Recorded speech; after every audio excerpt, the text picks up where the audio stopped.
Bonjour à tous et bienvenue dans ce nouvel épisode de Vague à l'âme.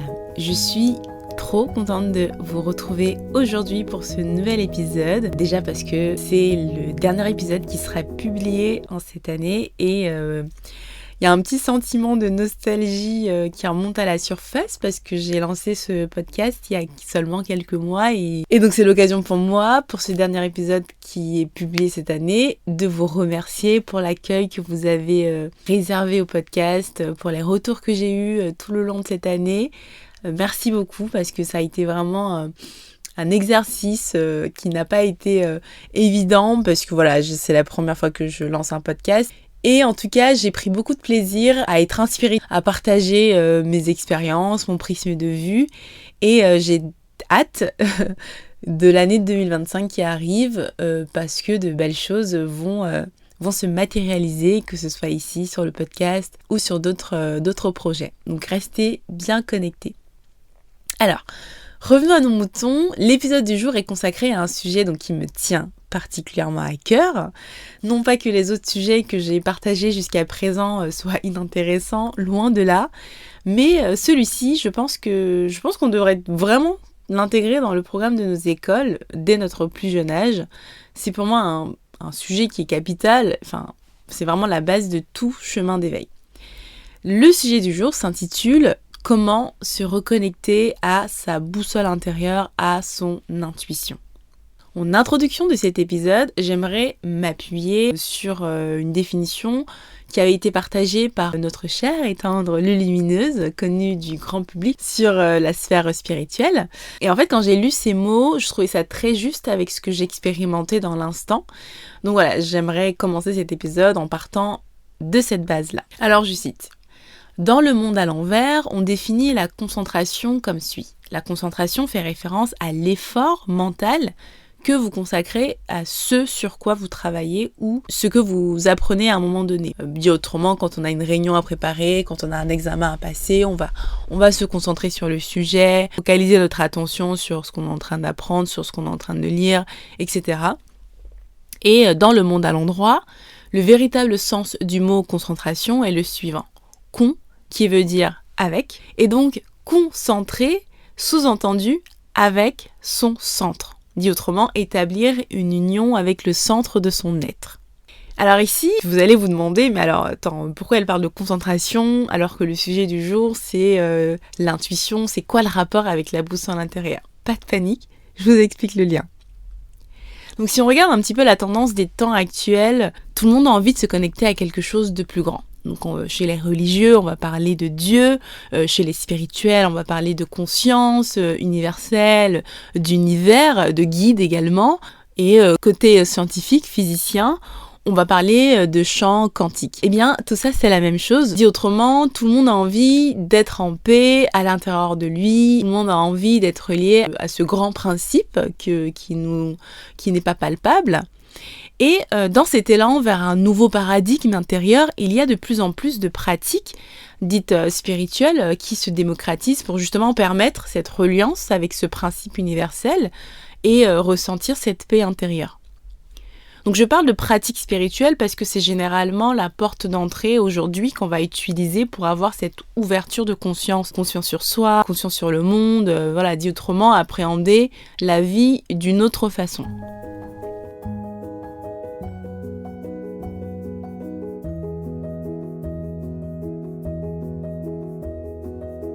Mais le problème ici, c'est quoi ? Une personne, parce qu'elle est en souffrance, on a tous des épreuves dans notre vie, on a tous des moments où on est un peu dans le creux de la vague. Une personne, quand elle va être en souffrance, donc elle va essayer d'aller mieux. Elle va essayer de comprendre ses mots, que ce soit ses mots physiques, que ce soit ses mots émotionnels, elle va essayer de les comprendre ou du moins de les soigner. Et donc parce qu'elle veut aller bien, elle va décider de vivre une expérience à travers une pratique dite spirituelle. C'est la tendance, c'est ce qui se passe actuellement. Il y a rien qui est inventé, c'est que des faits.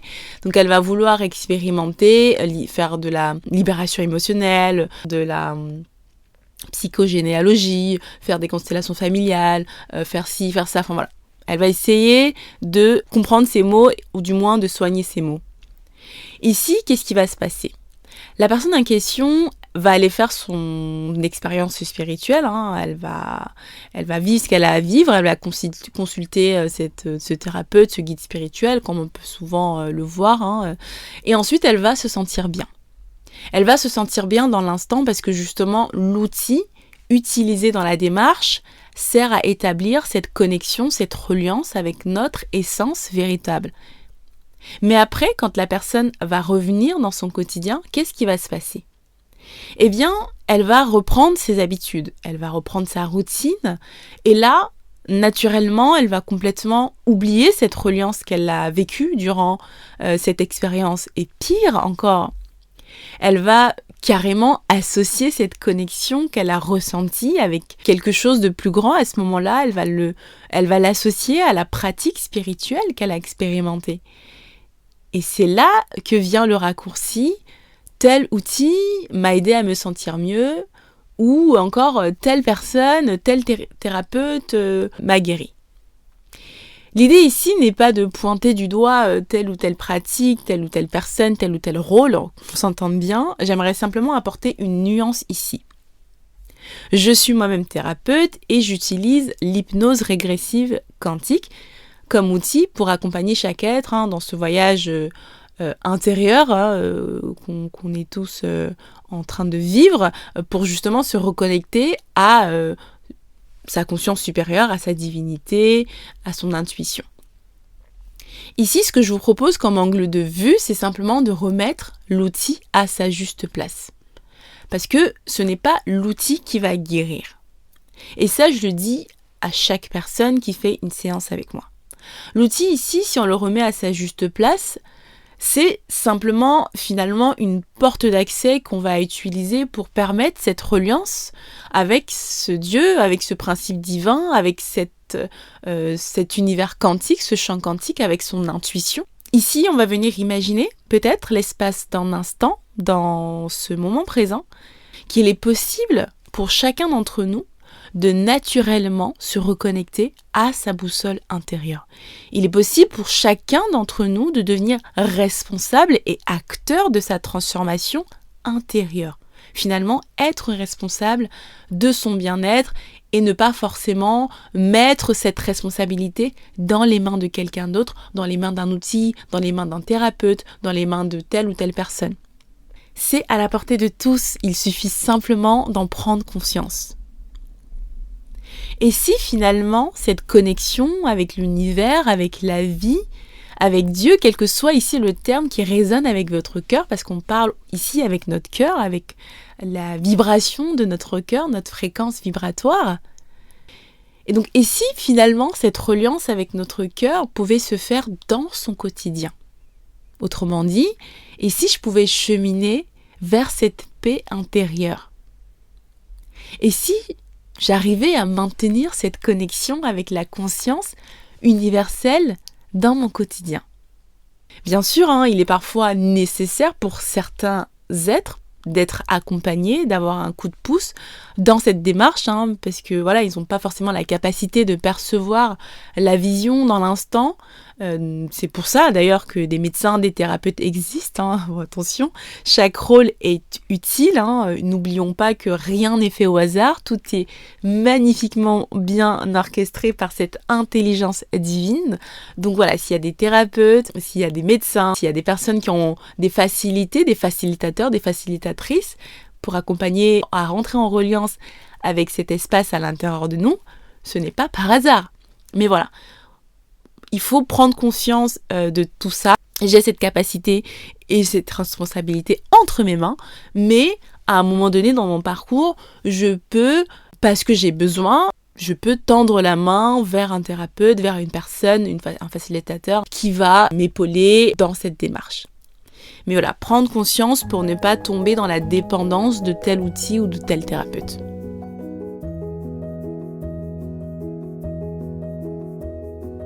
Quand on va venir cultiver la concentration dans son quotidien, qu'est-ce que ça va faire ? En fait, ça va tout simplement permettre, d'une part, de retrouver son équilibre intérieur. Parce que finalement, on va plus être déstabilisé, décentré à cause de telle émotion, à cause de telle expérience. Alors bien sûr, l'émotion, l'expérience, elle est toujours là, c'est pas nié. Mais ici, cela n'aura plus d'influence sur nous, sur notre état d'être intérieur, parce que déjà, une émotion, c'est juste une information qui est en mouvement. Voilà, une pensée, c'est une information qui est immobile, et une émotion, c'est la même information qui va être en mouvement. Donc, elle a juste besoin d'être exprimée. Prenons un exemple. Par exemple, je suis triste parce que j'ai pas été acceptée à ce poste. Et c'est pas grave, je suis triste, j'ai cette émotion qui me monte, j'ai envie de pleurer, je pleure. Je laisse l'émotion, je laisse l'information passer son chemin. Je vais pas la retenir pendant 150 ans. Elle va durer 2 secondes et demie, elle va durer 5 minutes, 10 minutes, voilà, c'est tout. Je ne vais pas m'identifier à l'émotion. Ou alors, je suis en colère parce que telle personne m'a fait ci, etc. Eh bien, j'exprime ma colère. Je vais courir, faire du sport, exprimer cette agitation intérieure dans une activité dynamique à l'extérieur. Attention, je ne vais pas exprimer ma colère en face de quelqu'un d'autre.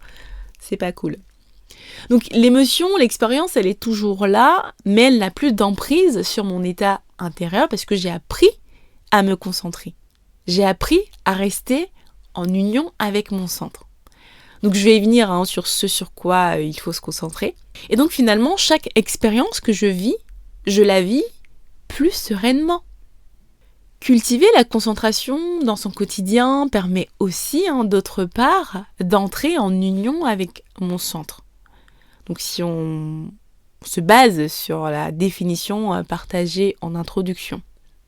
Parce que je suis en union avec mon centre et donc alignée, vous imaginez, voilà, quelque chose qui est tout à fait centré, aligné, c'est fluide en fait. Et donc naturellement, l'énergie de la vie, l'énergie du champ quantique, l'énergie de l'univers, l'énergie de la conscience universelle peut passer à travers moi. Elle va passer à travers moi, elle va pas trouver des embûches parce que je suis déstabilisée, je suis décentrée, j'ai perdu en énergie. Non, je suis centrée. Et voilà, cette énergie va passer à travers moi et va alors peut-être m'inspirer et me guider pour aller prendre rendez-vous avec ce thérapeute, ce cours de yoga, ce cours de méditation, peu importe. Elle va me guider pour aller vivre cette expérience qui va m'aider à passer cette étape de ma vie, qui va m'aider à comprendre mes mots émotionnels, physiques, etc. On n'est plus dans une posture, dans une démarche où je vais faire telle pratique spirituelle, je vais consulter telle personne pour résoudre mon problème par mes propres moyens parce que j'ai réfléchi comme ça et donc par effet ricochet, je deviens dépendante à telle ou telle pratique, mais plutôt je me laisse traverser par cette inspiration et je me dirige vers l'outil que la vie aura mis sur mon chemin parce que si ces outils sont là à disposition, ce n'est pas par hasard, ce n'est pas pour rien. Donc, je me dirige vers cet outil parce que peut-être cet outil m'aidera à prendre conscience sur ce qui bloque mon évolution. Donc, je suis guidée finalement par quelque chose pour aller faire telle pratique, pour aller consulter telle personne, tel thérapeute. Je suis guidée par quelque chose de plus grand que moi qui sait ce qui est juste pour moi dans l'instant. Je ne sais pas si vous voyez la nuance. Donc finalement, on pourrait dire que cultiver la concentration dans son quotidien et donc l'état de présence, parce que du coup, quand je suis concentrée, je suis dans l'instant présent. Et en fait, de cultiver sa concentration dans son quotidien, ça permet d'établir des conditions idéales pour être à l'écoute de ses affinités profondes, de sa guidance intérieure, de ce qui est juste pour nous, pour notre évolution. Et en fait, au fur et à mesure que je vais cultiver cette concentration au quotidien, j'apprends à me reconnecter à ma boussole intérieure. Je suis alors naturellement à l'écoute de mon intuition, de ma guidance intérieure. Cette intuition qui me pousse peut-être à changer de travail, peut-être à déménager dans cette ville, peut-être à agir de telle manière. Je deviens responsable de mes actions. J'effectue des actions en conscience. Et si finalement, on s'autorisait à penser que l'outil, quelle que soit la nature, quelle que soit sa nature, était simplement là pour m'aider à développer ma concentration.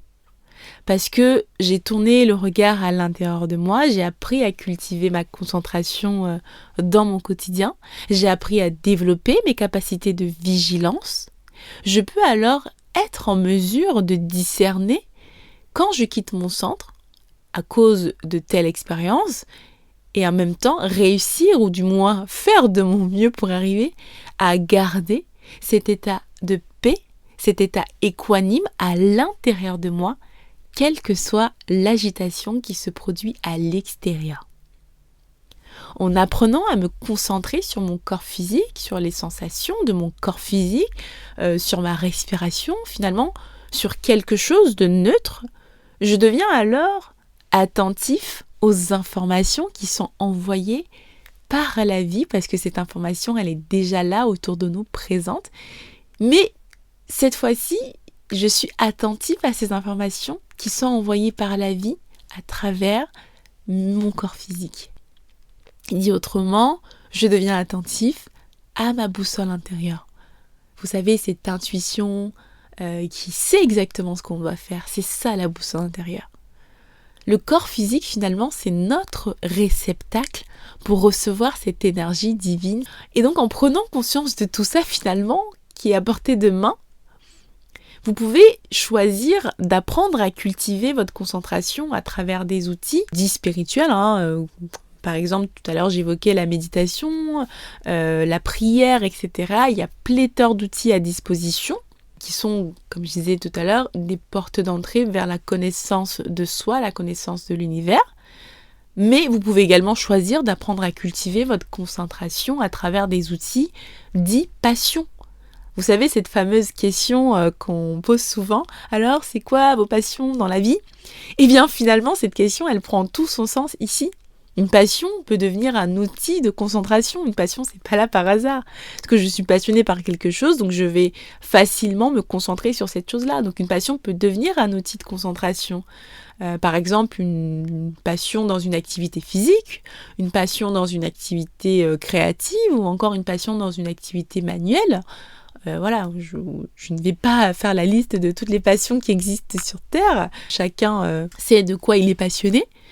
Donc moi, par exemple, j'adore faire de la peinture. Vraiment, j'ai découvert ça il y a 2 ans. J'ai toujours été sensible à l'art, etc. Mais j'ai jamais osé. Et il y a 2 ans, je me suis acheté un matos incroyable pour faire de la peinture.